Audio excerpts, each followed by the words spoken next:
Baby ফ্রকের জন্য অসম্ভব সুন্দর একটি ডিজাইন তৈরি করা হয়েছে। এটা ২ বছর বেবির জন্য করা হয়েছে। এই ডিজাইনটা অনেক সুন্দর হয়েছে। আর আমাদের ভিডিওগুলো শেয়ার করতে পারেন। আমি কাশ্মীরি সেলাই দিয়ে এই বড়াটা করে নিচ্ছি। এটাকে গিট বড়াটাও বলা হয়। এই বড়াটা দিয়ে আপনারা যেকোনো বড় ধরনের পাপড়িও বা ফুলও সেলাই করে নিতে পারেন অনায়াসে। অসম্ভব সুন্দর একটি সেলাই। এটা সুন্দর ফিনিশিং আনতে হলে আপনাকে অনেক প্র্যাকটিস করতে হবে। আর আমরা আমাদের পেজে অনেক ধরনের বেবি ড্রেসের ডিজাইন দিয়ে থাকি। আপনারা চাইলে ওগুলো দেখে, দেখে নিজেদের বেবিদের জন্য করে নিতে পারেন।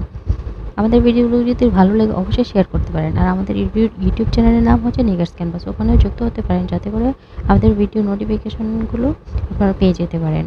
আর আমরা ইউটিউবে সম্পূর্ণ ডিটেইলে সবকিছু দেখিয়ে থাকি। কেন পেজে তো সবসময় এত বড় ভিডিও দেওয়া যায় না। সেই কারণে আমরা টিউটোরিয়ালগুলো ইউটিউব চ্যানেলেই দিয়ে থাকি। আর চেষ্টা করবেন ভিডিওগুলো একটু শেয়ার করার জন্য। ধন্যবাদ সবাইকে। ভালো থাকবেন আর সেই সাথে সবাই নিগার্স ক্যানভাসে